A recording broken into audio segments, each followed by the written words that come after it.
Alright,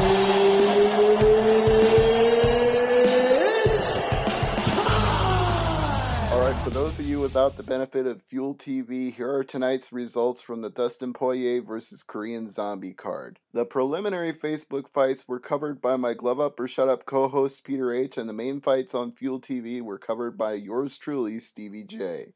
We start out with a bantamweight fight that Francisco Rivera won by unanimous decision 30-27 x 3 over Alex Soto. Then, in a bantamweight bout, Johnny Eduardo defeated Jeff Curran 29-28 unanimous decision.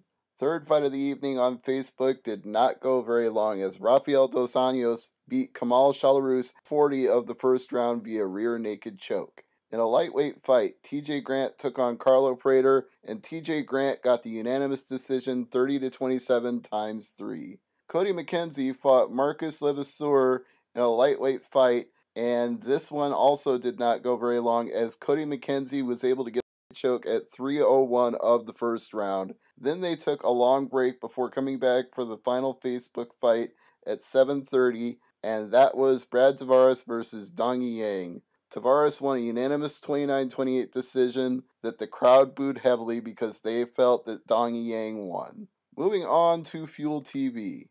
We opened the night with the athlete Jason McDonald and Filthy Tom Lawler, and for some reason, after all the hype on YouTube about his entrance and how we'd get to see something special, they cut to a commercial break before Filthy Tom Lawler made his way to the octagon. Not surprised, because they do that for all of the entrances other than the main events when they show non-pay-per-view fights. But still, it's Filthy Tom Lawler. They could have made an exception in this case. Anyway, he fought the athlete Jason McDonald in the shortest fight of the night on Fuel TV. This one only lasted 50 seconds as Lawler landed 2 shots that finished the bout. He hit a left to the chin that set things up and then a right behind the ear that sealed the deal. McDonald did the face-first Nestea plunge, and at 50 seconds of the first round, the fight was over. Afterwards, Lawler cut a promo, said, "Virginia is for lovers, and he loves you all, and it's, quote, one of the best 50 states in the world to fight in," unquote. A great performance all around. It was the kind of win that this guy really needs to further his UFC career. Then Igor Frajic fought Fabio Maldonado in a very close fight, back and forth the whole way, but the judges were able to decide that Igor Frajic was the winner, 29-28 x 2 and 30-27, all in his favor.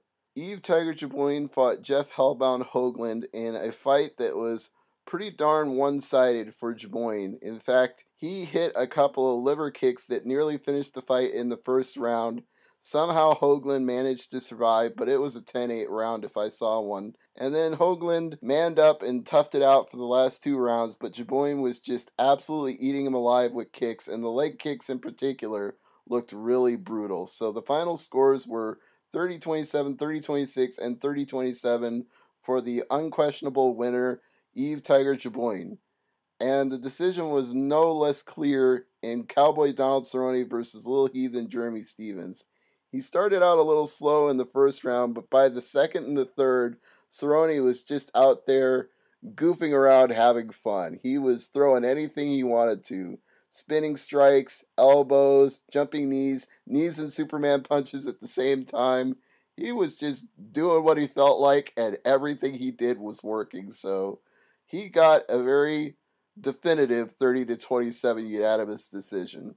Amir Sadallah fought Jorge Lopez in the next bout, and this one was close enough that it ended up going to a split decision. Sadallah got a 29-28, a 29-28, and a 28-29, so 2 judges to 1, he beats Lopez, and the crowd was mostly happy because the fight was in Fairfax and Sadallah's from Virginia, but you could hear a few boos after this one. Nobody was booing after the main event, though, because Korean Zombie Chan Sung Jung and Dustin Poirer went 4 out of their 5 scheduled rounds in a real slobber knocker that went back and forth, multiple submission attempts, multiple big strikes on the part of both men.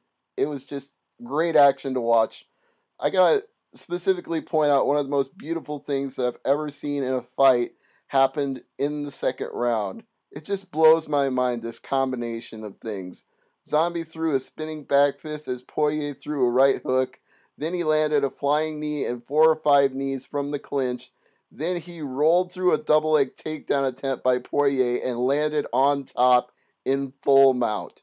This all happened in the span of about 15 seconds. That is incredible action. I think the second round of this fight was one of the best 5 minutes of MMA I've seen all year long.